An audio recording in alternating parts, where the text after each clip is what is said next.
sommes lundi midi et j'ouvre une nouvelle semaine de vlog, semaine post-quai du polar. C'était un petit peu compliqué ce matin de se remettre au boulot parce qu'on a vraiment les idées, enfin les idées pas claires, si c'est pas ce que je veux dire, mais on a vraiment encore les idées au quai du polar, le cerveau encore à Lyon et c'était tellement bien ce week-end qu'on a envie que ça dure une semaine le salon, mais c'est pas possible.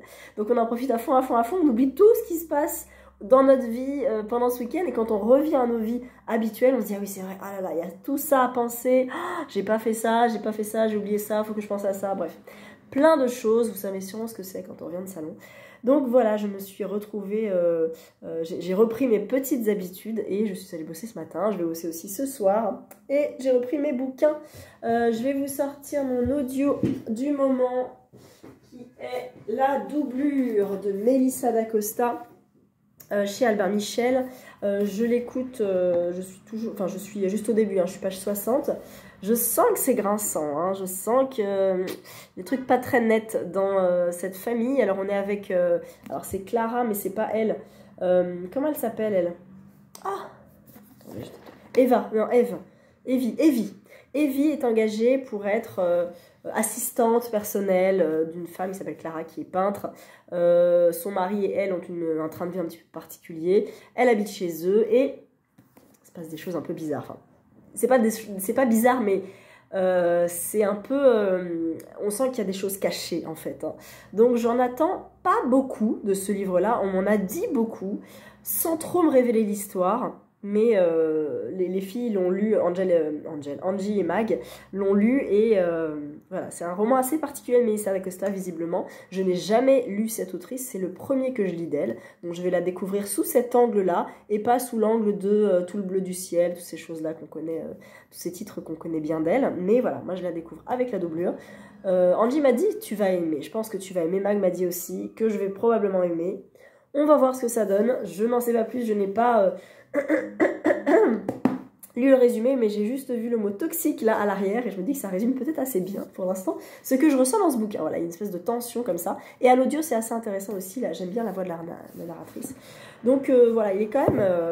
Il me reste 15 heures d'écoute, donc c'est assez énorme. Il fait plus de 550 pages. Je pense qu'il va largement me tenir tout le mois et ça sera parfait. Après ça, je sais plus ce que j'écoute. Je me rappelle plus. Bref, ma lecture en cours, c'est toujours Les Dames de Marlowe et je suis presque arrivée à la moitié. Je vais essayer de le reprendre un petit peu cet après, mais j'aimerais bien le finir demain, en fait, pour commencer Douve de Victor Gilbert, acheté sur le salon avant-hier, parce qu'il me fait très envie, parce que Mag nous l'a vendu x10, et Estelle l'a commencé, apparemment, les 30 premières pages, ça se lit hyper bien.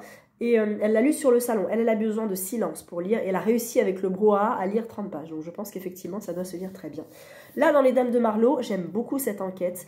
Je sais pas pourquoi, j'aime plus cette enquête que la première. Enfin, c'est pas que je l'aime plus, mais ça y est, on connaît les personnages. On connaît le style de l'auteur que moi j'aime bien. Ça remplit les cases, ça coche les cases du Cosy Mystery, ça c'est clair.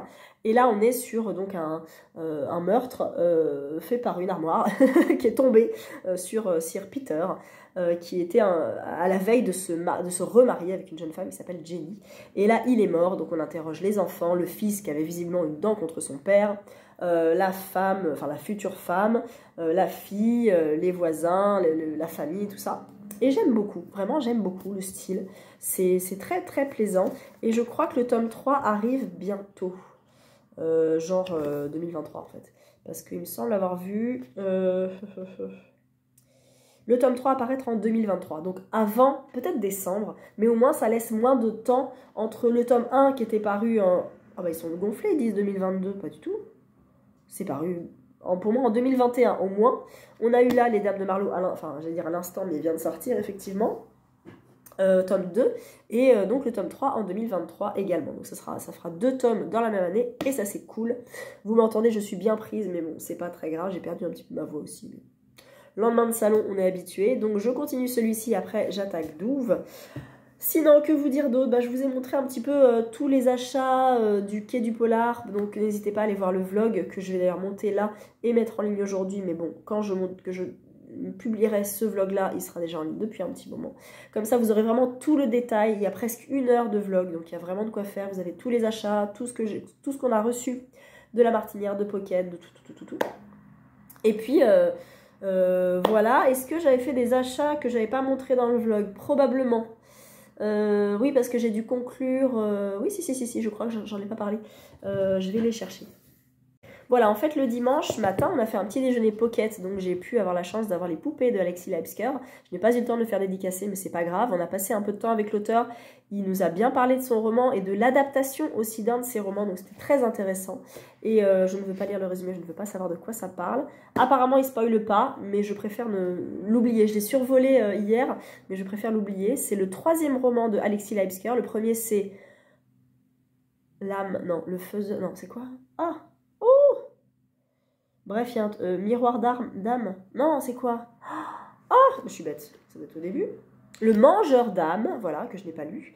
Le deuxième, c'est Et avec votre esprit, que j'ai lu, que j'ai bien aimé, mais c'était pas... La fin était un tout petit peu décevante pour moi, mais j'ai beaucoup aimé le style Page Turner, les dialogues qui fusent, ça j'ai adoré. Ça, c'est le 3e tome. Et le 4e roman qu'il a publié, ça s'appelle Hurlement. Il vient de paraître chez Michel Lafon.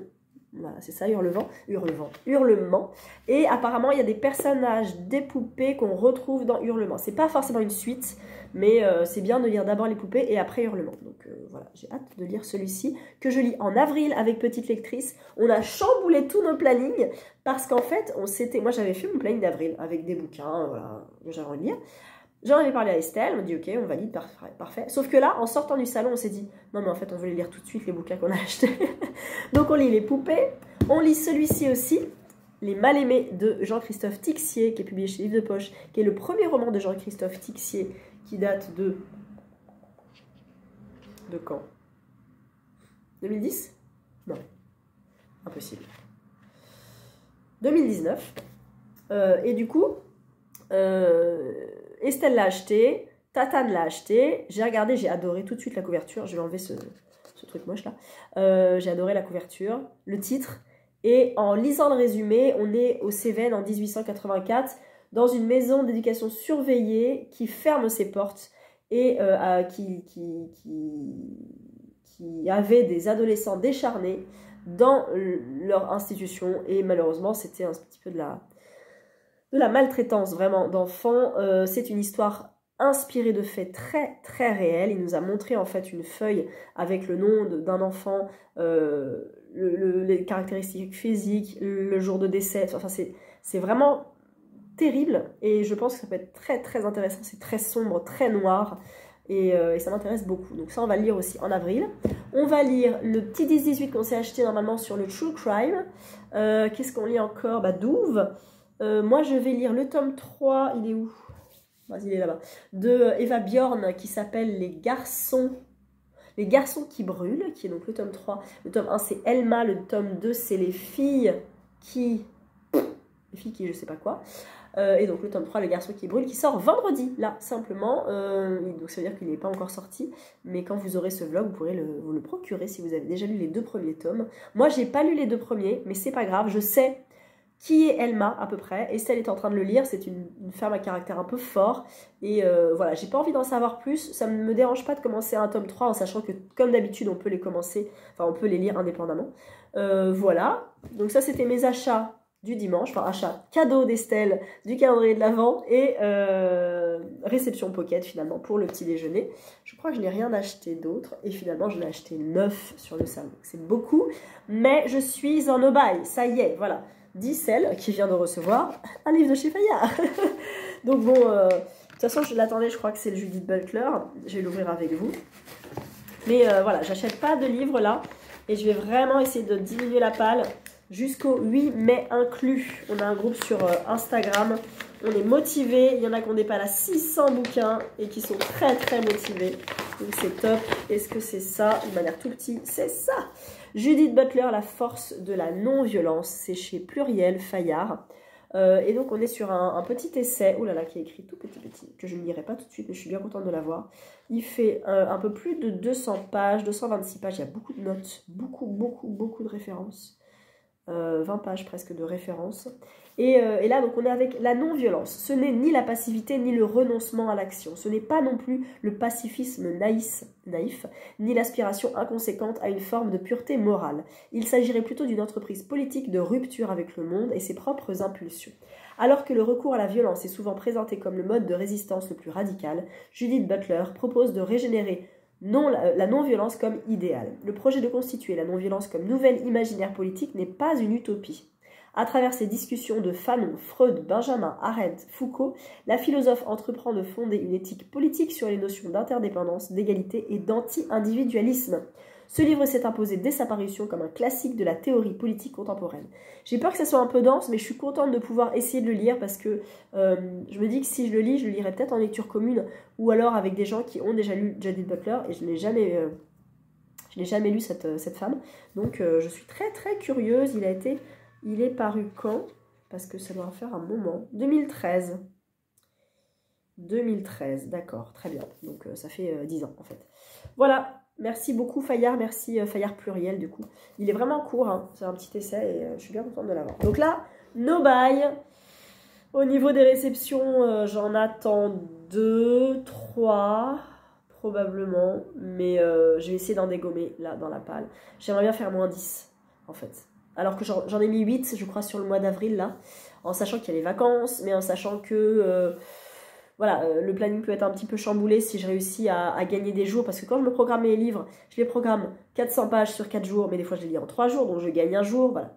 Donc ça peut se décaler un petit peu, et 8, ça serait bien que j'arrive à 10. Voilà, j'en ai lu 13 sur le mois de mars, ce qui est très très bien, parce que je suis très très contente. Mais il y avait des livres qui étaient tout petits que j'ai lus en une journée en fait. Donc Une farouche liberté, l'événement une journée, même le manifeste contre un féminisme radical, une journée aussi. Donc 3 livres, 3 jours. Et c'est vrai que ça dégomme du planning aussi, donc c'est bien. Et j'essaie de m'en tenir au planning, mais c'est vrai que du coup, je peux en caser un ou deux petits à n'importe quel moment. Voilà, j'espère que vous ça va, que peut-être vous avez passé un quai du polar, que peut-être qu'on s'est vu aussi au quai du polar, peut-être que vous faites de bonnes lectures, je l'espère en tout cas. Merci beaucoup hein, pour tous vos mots quand on s'est croisés sur le salon, c'était tellement sympa de vous voir pour certains d'entre vous, c'est toujours agréable et moi je suis pas quelqu'un, enfin je suis quelqu'un de très timide donc c'est vrai que si on dit pas, si on vient pas vers moi, je vais pas, en plus je vous connais pas parce que visuellement je connais pas trop vos têtes, mais vous me connaissez plus facilement parce que je montre ma tête. Je vais pas aller vers les gens en disant hey, on se connaît. Du coup, si vous ne venez pas, il faut pas me dire après ah mince, je t'ai vu, mais t'étais en train de discuter, j'ai failli et puis j'ai pas osé. Mais non, n'hésitez pas, surtout pas, parce que ça me fait plaisir en fait. Et même si je discute, bon bah vous êtes là, il y a pas de souci, on discute après, il y a aucun problème vraiment. C'était très très chouette de vous rencontrer sur le salon. Donc voilà, là je vais aller manger, je vais aller ranger tous les bouquins parce que c'est un petit peu le bazar. Et puis j'essaierai d'avancer un petit peu les Dames de Marlowe avant de reprendre la doublure ce soir en voiture. Je vous reprends mardi midi, presque midi, de 11h20, pour vous dire que j'ai reçu des choses dans la boîte aux lettres, donc je vais les ouvrir avec vous, enfin je les ai pré-ouverts. Et ce matin, en rangeant un petit peu mes affaires, je suis tombée sur ça, j'avais oublié de vous en parler, c'est très intéressant. C'est une enquête sur le marché du polar en France, fait par le site Lisez. Et derrière, il y a toutes les sources là, et tous les éditeurs, en fait, c'est Lisez, Interforum et Editis. Ça représente vraiment, je pense, toutes les maisons d'édition. C'est hyper intéressant. Il faudrait que je vous fasse un petit visuel. Je vais le prendre dans l'autre sens. Je vais vous le filmer. Donc ça se présente comme ça. Hop. Hop. C'est surtout ça qui est assez intéressant. Voilà, vous avez vraiment des stats sur les lecteurs de polar, les acheteurs de polar, le nombre de volumes achetés. Voilà, des livres papier, 89%. Tous les acheteurs, tout ça, les ventes d'e-books en polar, les lectures audio en polar.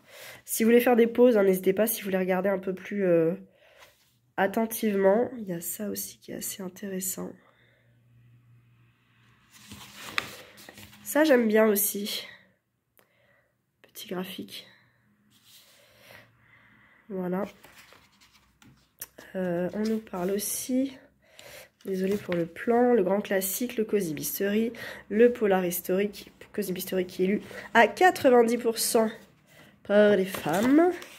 Autopsie d'un polar, voilà, qu'est-ce qui fait un bon polar? Et c'est vrai qu'en sortant du quai du polar, on n'a qu'une envie, c'est de se jeter sur tous les polars qu'on connaisse. Et à la fin, il y a ça qui est vraiment, vraiment bien fait, je trouve. Topographie d'un genre, alors il y a tous les genres.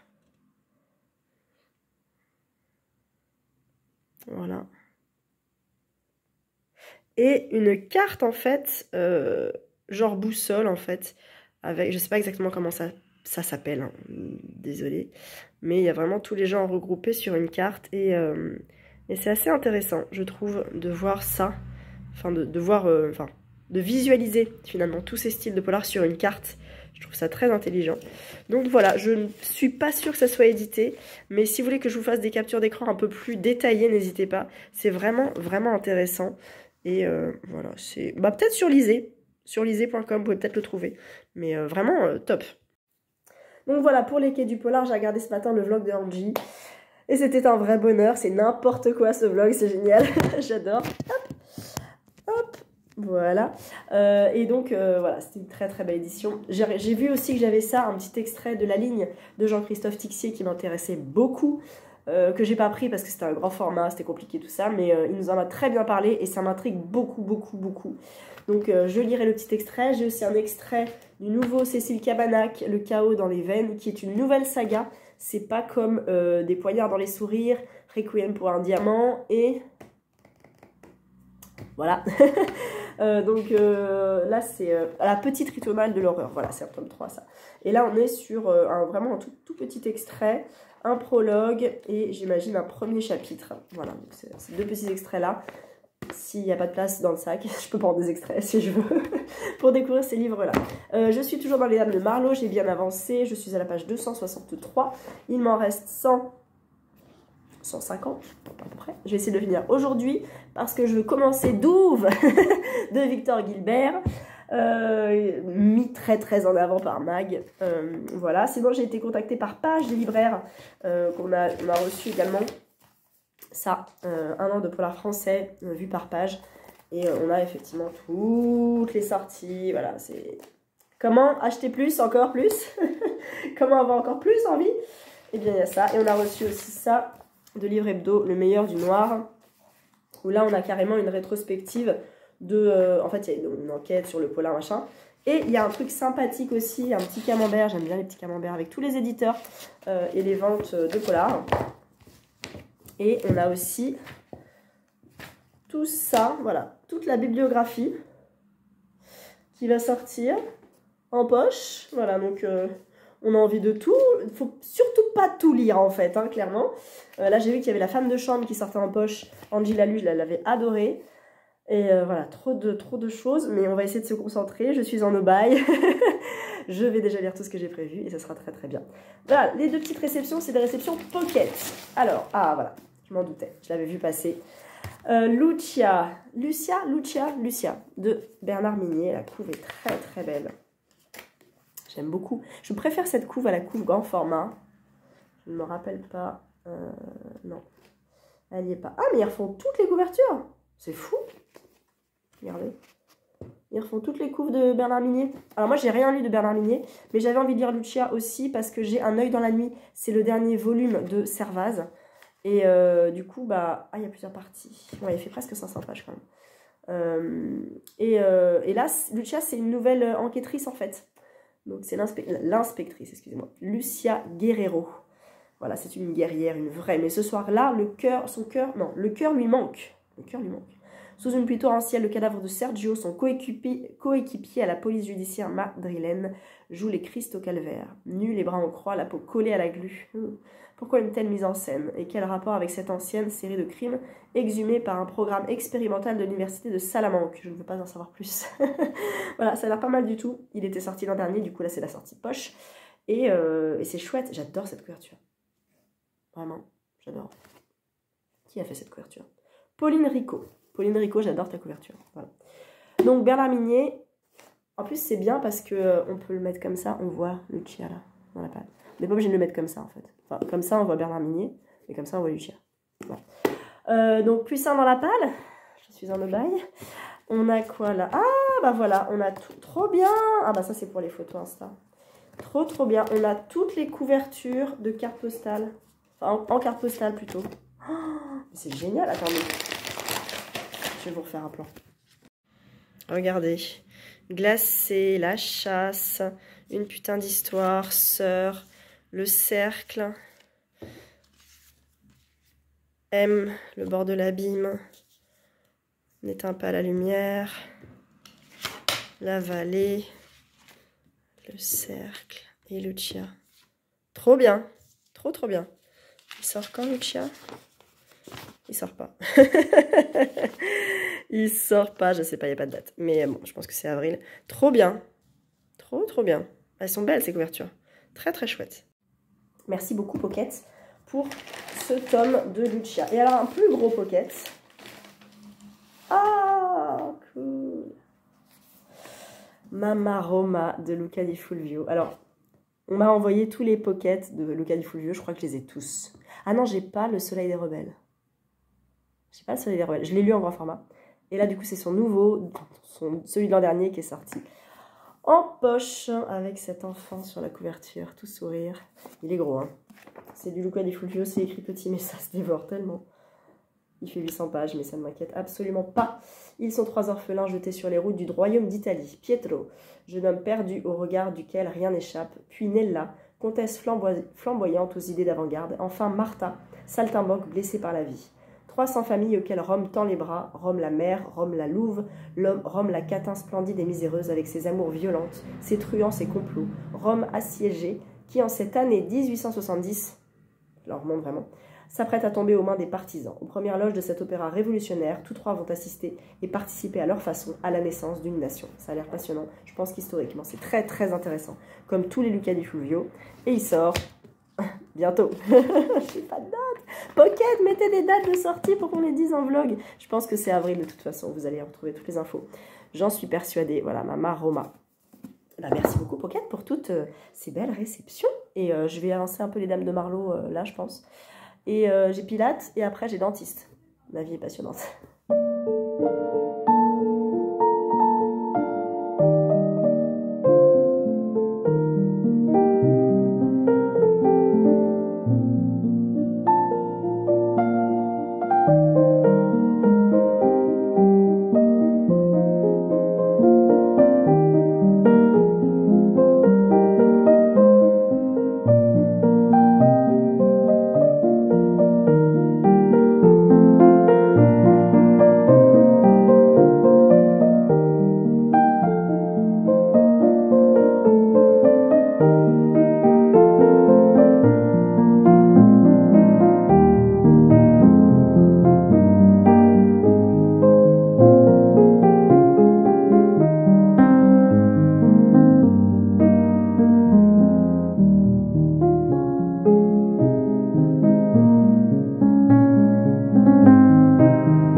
Mercredi après-midi et il fait grand soleil. J'ai ouvert chez moi, le salon de jardin est de retour sur la terrasse. Ça y est, c'est le printemps. On va avoir un beau week-end de Pâques a priori. Nous, on va faire un barbecue ce week-end, le premier de l'année. Ça y est, ça va être cool. Ça y est, le soleil est un peu là, même s'il fait froid le matin. Ça fait un bien fou, c'est trop bien. Moi, j'ai tendance parfois à vivre un peu selon la météo. Et c'est vrai, quand il fait beau comme ça, bah, ça aide à la journée, à passer la journée. Donc, c'est chouette. Je viens de rentrer chez moi et j'ai retrouvé dans ma boîte aux lettres un petit colis que j'attendais parce que j'ai vu les stories de Eva, Pose-toi Eva lire, et elle a reçu celui que je devais recevoir également. C'est À point fermé de Amélie Antoine, c'est chez Syros Jeunesse. C'est un livre jeunesse et c'est un livre jeunesse horrifique qui sort demain, je crois. J'avais noté le 6. Est-ce que c'est bien le 6? Tout à fait, c'est le 6. J'ai l'impression qu'il y a beaucoup de sorties qui se font le jeudi en général. Vous n'aurez plus qu'une question, sera-t-il là cette nuit? Ah, cool, petite interview de Amélie Antoine. Trop bien. Ça, c'est cool. Voilà, donc il paraît le 6 avril. Il est au prix de 17,95 €. Parce que c'est quand même fou. Parce qu'en fait, oh, il est dédicacé. Merci. Merci beaucoup, Amélie. Souvent, les grands formats adultes, ça coûte 20 balles. Ça, c'est un grand format jeunesse. Qui est pas écrit plus petit, enfin plus gros, je veux dire, et il fait 300 pages. Et je suis sûre qu'un grand format adulte, finalement, ça coûte aussi pareil. Alors pourquoi les jeunesses? Ça coûte moins cher. Je sais pas, il y a quand même un beau travail éditorial. Je ne sais pas, bref, si vous avez la réponse, voilà, je suis ouverte à toute réponse. Mais voilà, je suis bien contente, on me l'avait proposé, c'était Amélie Antoine qui me l'avait proposé il y a quelques mois maintenant. Et j'avais dit oui parce que j'aime bien la jeunesse horrifique, ça me fait tout de suite penser à Chair de poule. Et puis Amélie Antoine, moi je la suis, donc avec grand plaisir. Alors, avant, Gaspard était heureux à Paris avec ses parents. Depuis qu'ils se sont séparés, il vit seul à Brest avec sa mère, qui croule sous le travail, tandis que son père refait sa vie dans leur ancien appartement. Un jour, pour impressionner une fille, Gaspard désobéit au vieil homme qui balaye la cour de son nouveau collège. Ce balayeur se met alors à hanter toutes ses nuits, qui se transforment en cauchemars. Gaspard est-il victime d'une malédiction? Donc voilà, il fait... Ah, je vois Stephen King. Il fait 300 pages, à peine, hein, je crois. 297 précisément, et il sort demain. Enfin, il sera déjà sorti quand vous verrez ce vlog. Je vais essayer de le lire rapidement. Alors, le problème, c'est que mon planning d'avril est blindé. Mon planning de mai commence à être sérieusement blindé. Donc, je vais voir quand est-ce que je peux le lire, en sachant que c'est un jeunesse et qui peut se lire vite. Mais il est quand même... voilà, quoi, c'est pas du jeunesse hyper aéré. Il y a des dialogues, mais c'est pas dingue non plus au niveau des dialogues. Donc, je pense que je vais pas lire en 2 jours, finalement. Atchou. Pardon. Et donc, je vais essayer... pardon, de quand même me dépêcher de le lire pour vous donner mon avis là-dessus.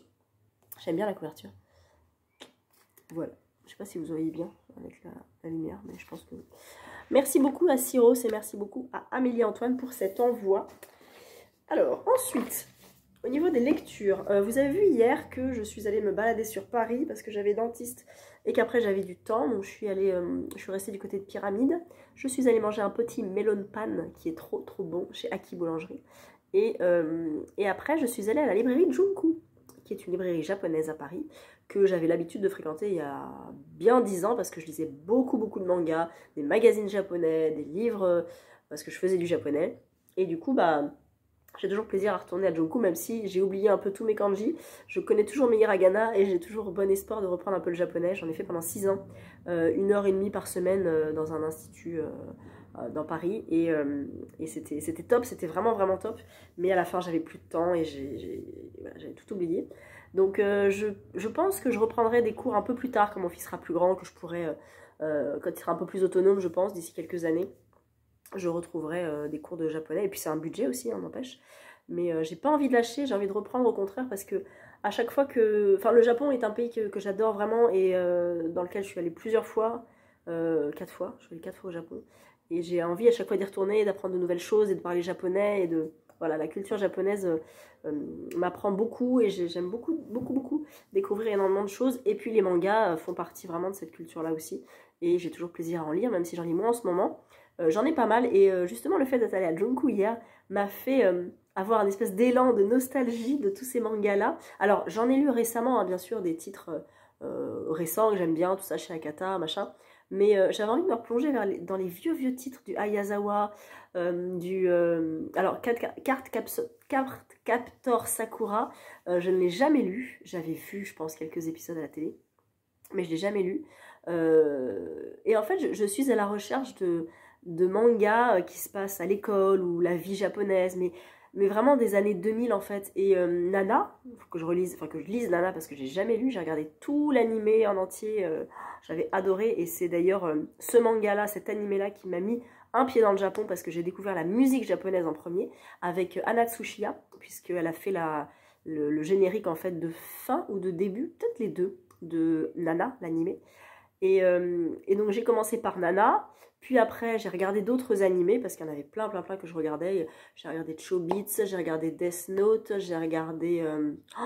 je sais plus, je me rappelle plus du tout. J'avais commencé à regarder Bleach, bref, plein de mangas comme ça, d'animés.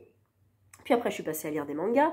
Puis j'ai écouté beaucoup de musique japonaise. J'ai regardé, je suis allée à beaucoup de concerts de musique japonaise, de groupes japonais, rock japonais. J'en ai fait vraiment un paquet pendant plusieurs années.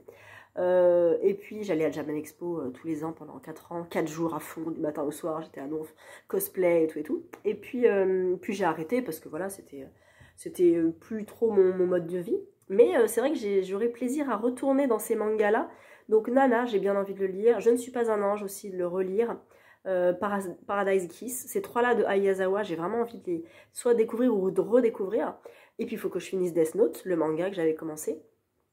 J'avais regardé l'animé, j'avais regardé le drama aussi. Je regardais beaucoup de drama également. Et puis Death Note, il faut que je le continue, que je le finisse. J'ai aussi le livre de Elle, pour ceux qui connaissent, qui est un peu pas la suite, mais un chemin un peu différent à la fin de Death Note. Et puis Kobato aussi, tous les clamps que j'ai très envie de relire.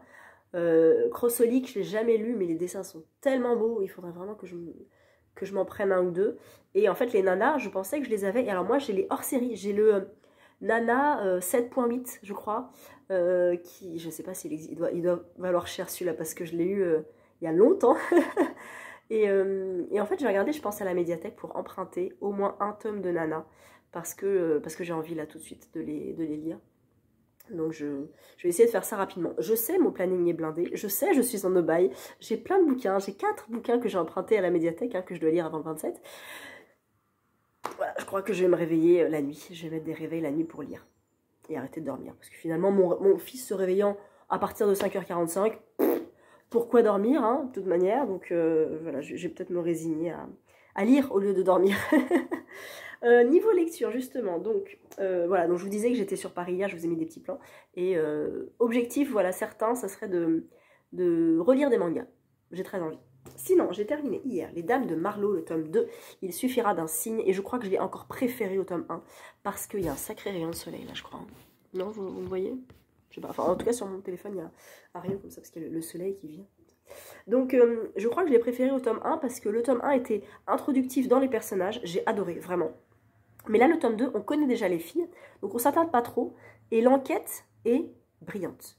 Il y a Sir Peter qui se fait tuer par une armoire lui tombe dessus, mais dans la pièce où il se fait tuer, il n'y a personne. La pièce est verrouillée à clé, la serrure n'est pas forcée, tout le monde a un alibi, du coup, qui est le meurtrier? Qui est la meurtrière? Est-ce qu'il y a plusieurs meurtriers? Est-ce que c'est un accident finalement? Et les trois petites mamies, enfin elles sont pas mamies, mais nos 3 amies vont enquêter avec l'aide de Tanika qui est inspectrice, je crois, enfin c'est pas dit, mais elle travaille avec la police. Mais elle va rétrograder en fait de poste, donc elle est un peu dégoûtée, et alors qu'elle est très très compétente. Et donc elles vont enquêter comme ça toutes les 4, interroger un petit peu les habitants. Et là, il y a des événements qui se passent, des déductions qui se passent que j'ai trouvé géniales. Et puis à la fin, on nous donne le dénouement, la révélation. Et vraiment, j'avais pas du tout pensé à ça. Donc je trouvais ça génial, brillant. Et j'ai vraiment beaucoup aimé ce tome 2. Il se lit tout seul, il est très agréable. Et j'ai bien envie de faire les grilles de mots croisés. Parce que 3 fois dans le bouquin, il y a des grilles de mots croisés pour avancer en fait dans l'histoire. Donc par exemple, horizontalement, a fini écrasé sous une armoire, ça je sais, Sir Peter. Titre du précédent, mot compte triple. Mot, c'est quoi? Titre du précédent, bah, il n'y a que 3 lettres. MCT peut-être. Andrew Hustleby et celui de la victime, le mari de Beck. Alors Beck, son mari, il est vicaire, je crois. Mais voilà, donc j'ai bien envie de remplir ça. Alors je ne l'ai pas fait au fur et à mesure, parce que j'avais pas forcément le temps dans le métro d'écrire ma petite grille de mots croisés. Mais je trouve ça ingénieux pour faire un point dans l'enquête. Et puis pour moi c'est le vrai Cozy Mystery. C'est pas, peut-être il est pas dans le top 3, quoique. Avec ce tome 2, il va peut-être remonter dans mon top 3. Mais en tout cas, définition du Cozy Mystery, pour moi, les Dames de Marlowe cochent vraiment toutes les cases. Donc, si vous voulez tenter, n'hésitez pas. Au moins, vous aurez une bonne idée de ce qu'est pour moi un Cozy Mystery. Voilà. Et donc, j'ai commencé. Coucou Mag! Douve de Victor Gilbert chez J'ai lu. J'ai déjà mis 3 post-it et je suis à la page 136. Voilà, il se dévore. J'adore le style, les descriptions, l'ambiance. Douve, c'est une ville perdue, au bout d'un chemin, au bout d'un cul-de-sac. En fait, il n'y a rien après Douve. Il y a une forêt et il y a eu un meurtre, enfin, une affaire qui a été... qui a eu lieu il y a plusieurs années. Et Hugo Bolloré va enquêter parce qu'en fait, sa mère a écrit un bouquin là-dessus. Et il veut savoir, il veut connaître les secrets de Douve. C'est très, très intéressant. J'aime beaucoup, vraiment beaucoup. Donc, je vais le continuer. Demain, je pense que je le finirai vendredi. Ah ben après, je lis Mémoire de la forêt. Rien à voir. Je passe. Cling, cling. C'est bien, ça sera parfait. Voilà, j'ai toujours mes petits marque-pages de Léa. Léa Boukadix. Pour celui-là, il est parfait. Voilà, je crois que j'ai tout dit. Je vais aller me moucher et puis aller chercher mon fils tout à l'heure. Et puis je vais commander à la médiathèque, là, j'ai réservé le tome de Nana, le premier tome. Puis je vais peut-être me mettre un petit peu au soleil aussi. Je vous reprends, nous sommes vendredi après-midi, je suis rentrée chez moi, j'ai quelques petites minutes, fois 120, avant d'aller chercher mon fils, des petites choses à faire, des photos Insta à prendre, des chroniques à écrire. Faut que je passe à la poste, il faut que plein de petites choses, mais avant je voulais quand même débriefer avec vous mes lectures. J'ai terminé hier soir Douve de Vincent Gilbert et malheureusement ça n'a pas pris avec moi.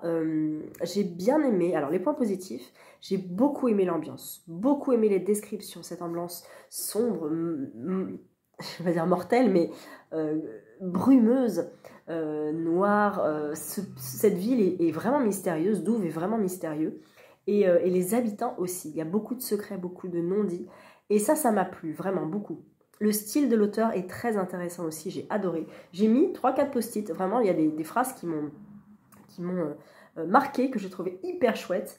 Et ça, j'ai beaucoup aimé. Donc vraiment, là-dessus, j'ai rien à redire et je suis persuadée qu'il va vraiment plaire. Si vous aimez les romans qui prennent leur temps avec des ambiances, des secrets, quelque chose de pesant, une ville mystérieuse avec des habitants mystérieux, ça, je pense que ça peut fonctionner. Moi, ce qui n'a pas marché avec moi, c'est que je trouve qu'il y avait beaucoup de personnages. Et en fait, je suis passée à côté d'éléments, c'est-à-dire que de temps en temps, dans ma lecture, je décrochais parce que c'était un peu lent, effectivement. Mag m'avait prévenu, mais ça ne me dérangeait pas. Et en fait, je pense qu'inconsciemment, j'ai décroché à certains passages qui ne m'accrochaient pas, justement. Pas assez en tout cas, et c'est comme ça, je le regrette, enfin c'est pas que je le regrette pas, mais je suis un peu passée à côté de ma lecture parce que peut-être trop lent, peut-être un peu long aussi, et puis en fait le dénouement, je crois que je ne l'ai pas compris, tout simplement. J'ai pas compris parce que ça devait être noyé, enfin, il devait y avoir des indices peut-être qui étaient disséminés, mais noyés en fait sous d'autres informations, sous d'autres descriptions, sous des personnages, et ouais, non, je crois que je suis passée à côté, tout simplement. Il y a pour moi des incohérences, mais bon, voilà, j'attendrai de voir si vous l'avez lu, si vous voulez en parler, mais il y a des incohérences pour moi, des choses qui sont pas du tout logiques. La toute fin, Hugo Bolloré, il va quelque part, je me suis dit, qu'est-ce qu'il va faire là-bas, franchement, enfin, bref.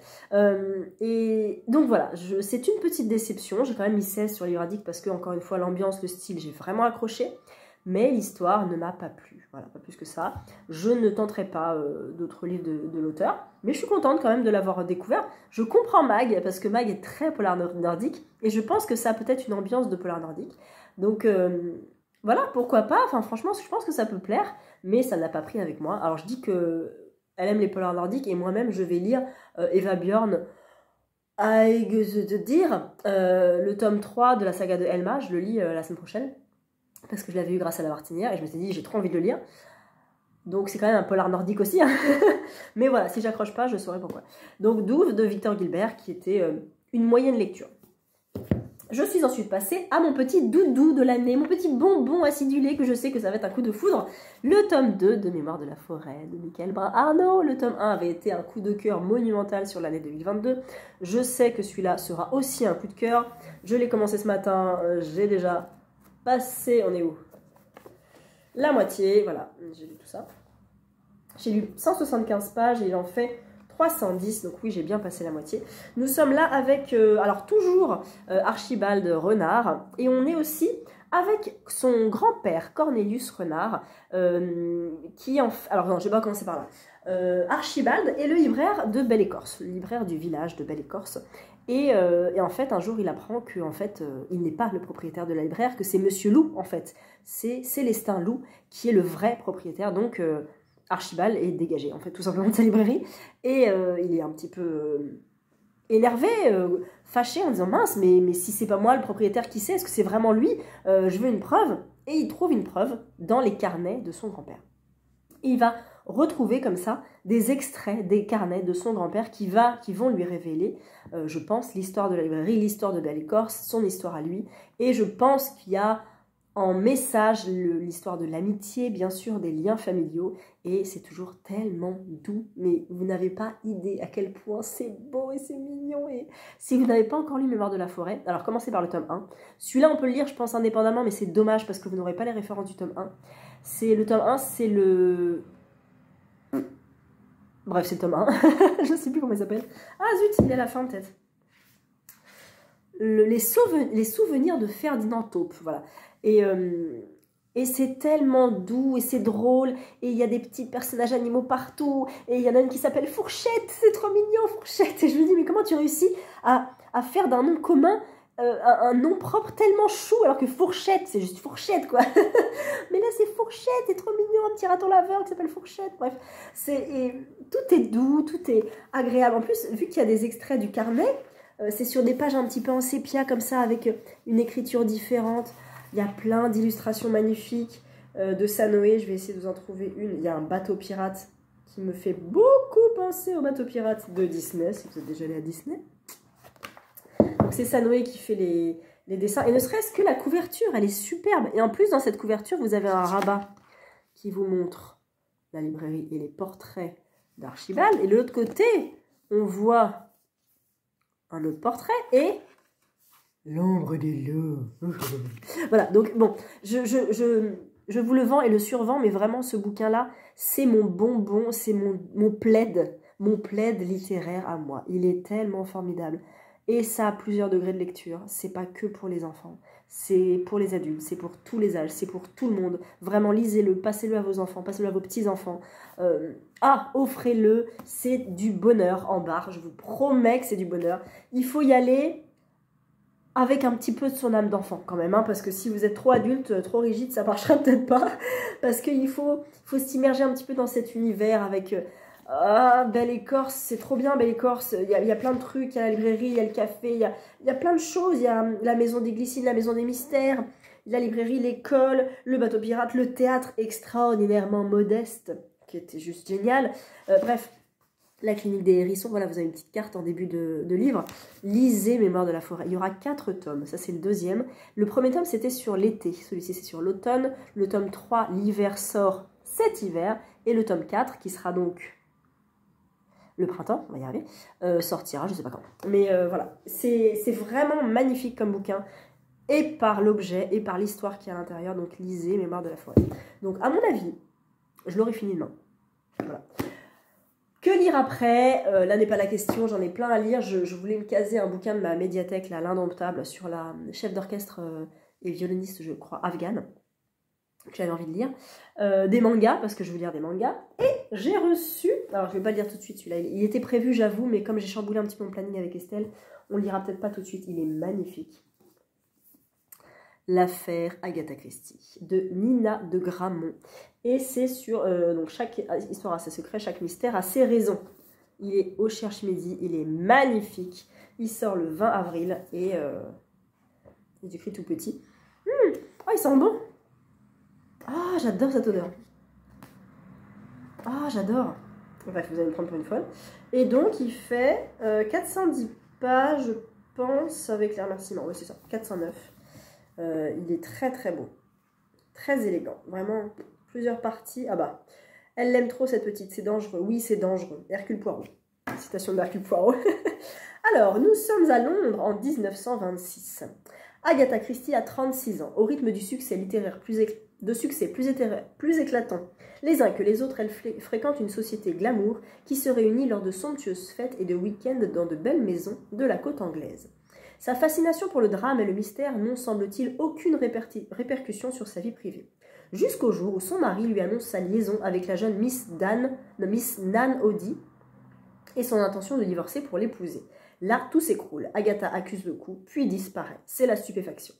La police du pays est mobilisée, la presse à sensation s'en mêle, tout le monde se demande ce qui est arrivé à la romancière. Est-ce une fuite délibérée? Et surtout, quel rôle la maîtresse de son mari a-t-elle bien pu jouer dans cette étrange histoire? Nina de Gramont s'inspire ici de la disparition réelle d'Agatha Christie, qui reste l'une des plus grandes affaires jamais résolues du XXe siècle, pour nous offrir un magnifique roman d'intrigue. Fidèle à son modèle, dont elle restitue la vie et la personnalité avec un réalisme et une grâce rares, elle nous entraîne dans la campagne anglaise pour une aventure aux multiples rebondissements. Mais c'est trop bien! Donc c'est un premier roman qui a été traduit dans 20 langues. Liste des best-sellers du New York Times. Waouh! Reese Witherspoon a adoré. Voilà, il coûte 22,50 €, il sort le 20 avril et je pense qu'il peut être très très intéressant. On a un petit communiqué de presse avec qui nous dit quoi? Le 3 décembre 1926, Agatha Christie disparaît, devenant ainsi l'héroïne de son unique cold case. Tout semble avoir été écrit sur ces 11 jours mystérieux. Pourtant, Nan Odie, l'autre femme, a sa propre version de l'histoire. Ah oui, du coup, c'est peut-être elle qui raconte aussi. Je sais pas trop comment ça se découpe. Deuxième... Ah, les parties sont courtes. Première partie, elle dure 172 pages. Ah bah, deuxième partie, ça doit être juste tout l'autre roman. La disparition, ok. D'accord, et ben je suis très curieuse. Merci beaucoup, merci Benoît, merci le Cherche-Midi pour cette très belle réception en grand format qui sort donc le 20 avril. Voilà, fin de l'Agatha Christie, je pense que ça peut vous plaire. Et du coup, c'est la disparition, elle est partie de la disparition réelle pour inventer peut-être une autre disparition en lien avec l'amant de son mari. Sinon, j'ai également reçu Page des libraires spécial Quai du Polar. Tout doux, il est tout soft. Il est tout doux avec Le Printemps des Polars, entretien avec Nico Takian et Doha. Littérature, entretien avec Jonathan D. Reinerstadt, John Boyne, Ludovic Manchette et Christian Niemiec, ça c'est cool. En bande dessinée, on a des extraits et en jeunesse, on a un entretien avec Marin Ledin, Marine Carteron et Christelle Dabos qui sort un nouveau livre, j'ai vu. Et j'ai des petits marque-pages avec, ça c'est marque-pages, marque-pages, voilà, des petits marque-pages, pages des libraires. Un petit mot. Et ces pages, en fait, on les a vues à Quai du Polar et elle m'a contacté pour me proposer de m'envoyer du coup le dernier numéro. J'ai dit oui avec grand plaisir parce que le petit Quai du Polar qu'on a reçu, enfin le petit page qu'on a reçu n'était pas le vrai numéro. C'était un récap un petit peu de ce qui se faisait sur le salon. Alors que là, c'est le vrai numéro avec la partie polar, la partie littérature, la partie BD, la partie jeunesse. Donc c'est bien. Je vous recommande très fortement ce magazine. Il est hyper bien fait, il est fait par des libraires, par des passionnés de littérature, avec à chaque fois des chroniques de plein de bouquins. Pas de pub. Et j'essaie de trouver Christelle Davos, mais je ne la trouve pas. Est-ce que je vais la trouver? Ah, Point fermé, tiens, de Amélie Antoine. Vous voyez, en fait, il y avait des... En fait, c'est que des chroniques de libraires. Par exemple, je prends là au pif. Donc il y a les thèmes, lui est conseillé par librairie Jonas, librairie Éric Goyen, librairie des Canuts, et là c'est une chronique rédigée par Frédéric Franco, libraire Le Goût des mots à Mortagne, voilà. Et du coup bah c'est intéressant. Ah, les entretiens sont après. Christelle Dabos qui sort ici et seulement ici, qui est visiblement un one shot, je pense. Voilà, une petite interview de l'autrice qui avait sorti La Passe Miroir, je pense que vous connaissez, que vous avez dû en entendre parler. Donc merci beaucoup Page des libraires. Je vais regarder ça avec parcimonie parce que je suis en bail encore une fois et que c'est très compliqué de résister à la tentation parce qu'il y a plein de choses qui me tentent. En plus, je reçois les catalogues des maisons d'édition, donc c'est compliqué de ne pas craquer, mais je me retiens. Donc voilà. Eh bien écoutez, j'ai plusieurs petites choses à faire. Je vous reprendrai demain. Je pense que je refermerai ce vlog demain. J'espère avoir terminé Mémoire de la forêt demain, en fait, clairement. Même si le programme va être surtout avec mon fils. Je vais voir s'il fait la sieste, de lire un petit peu, ou peut-être demain matin à côté de lui, je sais pas, on va voir. Nous sommes samedi midi, on va s'apprêter à faire à manger avec mon fils. Et j'ai terminé Mémoire de la forêt.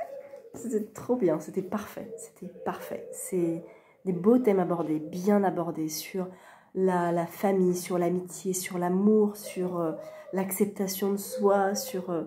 Ah, c'était trop beau, c'était parfait, c'était absolument parfait. Donc c'est un coup de foudre, bien sûr, évidemment, je m'en doutais. Voilà, donc lisez-le, offrez-le, voilà.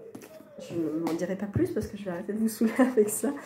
Alors pour la suite, je suis embêtée parce que j'ai 2 jours d'avance sur mon planning. Je lis mardi les poupées et je veux pas non plus avancer trop la doublure en papier parce que je peux en sortir un autre de ma palle.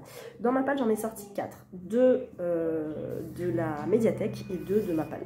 La médiathèque, je voulais lire L'Indomptable de Zarifa Adiba sur une musicienne afghane, chef d'orchestre aussi, il me semble.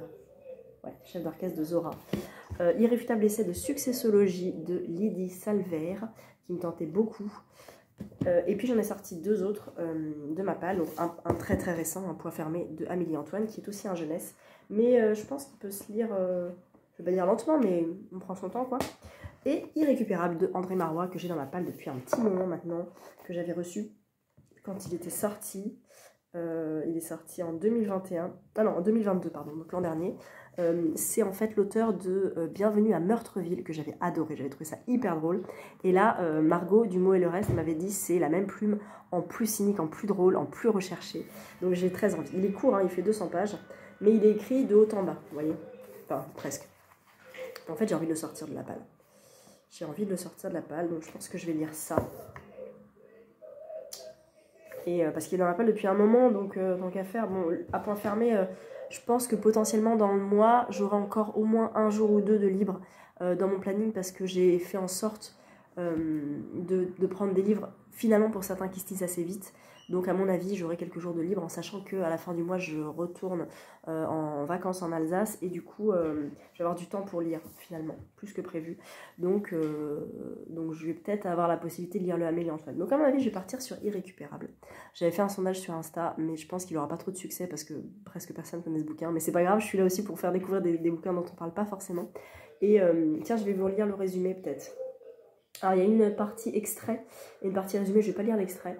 Depuis des jours, à la même heure et au même endroit sur son terrain, le sergent détective Steve Mazank trouve une canette de boisson énergisante. Ce désagrément d'abord mineur devient de plus en plus irritant, surtout à l'aube d'une semaine de vacances bien méritée. En bon protecteur de la bucolique région mandevilloise, Mazank, je vais y arriver, se met en tête de coincer le pollueur, s'attendant à ne trouver qu'un vulgaire vandale à sermonner. Mais la forêt abrite des criminels bien plus dangereux, à croire que tous les malfrats de la province en ont fait leur repère. En menant sa petite enquête, le sergent détective plonge dans les affaires de plus en plus louches, mettant en péril ses plans de vacances, mais surtout sa vie. Heureusement, le danger reste toujours plus attirant que le repos. Voilà. Il me tente, je crois que je vais le lire. Je crois que je vais le commencer. Je vais vous lire le début. Mandeville. Le truc, c'est de se vider la tête, ne plus penser, éviter surtout de réfléchir à une affaire en cours ou même à la météo. Certains écoutent une liste de chansons pour s'imposer un rythme ou se laisser guider. Steve Mazank en était incapable. Les écouteurs tombaient sans cesse de ses oreilles et ça l'agaçait. Il avait essayé avec un casque, mais ça lui donnait trop chaud, la sueur imbibait les coussinets en mousse. Je compatis totalement, je suis tout à fait d'accord avec cette phrase. Et puis, il ne se sentait pas en sécurité. La dernière coureuse attrapée et tuée, coureuse, alors on est au Québec, hein, on est sur un roman québécois. Coureuse attrapée et tuée par un ours s'entraîner. Bah non, du coup, coureuse. Joggeuse, peut-être on dit joggeuse, mais en vrai c'est anglais. Mais la dernière coureuse, on dit pas, nous, une coureuse en fait. Peut-être c'est québécois. En fait j'ai un doute, mais je sais, j'en profite pour vous dire que c'est un auteur québécois. Donc des fois il y a des mots québécois. Attrapée et tuée par un ours s'entraîner sur un sentier de montagne avec YouTube qui lui martelait les tympans. Elle n'avait pas entendu l'animal lui grogner après et la poursuivre pour lui sauter dessus. Une femelle protégeant ses oursons sans doute. Elle l'avait déchiqueté à peine mangé. Steve se répétait souvent cette histoire. Il était bien conscient d'occuper un territoire qui ne lui appartenait pas. Bon, je m'arrête là, mais je pense que je vais commencer ça. Voilà, et bien écoutez, je viens conclure ce vlog ici, cette semaine de vlog. J'espère qu'elle vous a plu, que vous avez eu plaisir à venir avec moi dans Paris. Et puis à suivre mes petites lectures. Je vous retrouve la semaine prochaine. À bientôt!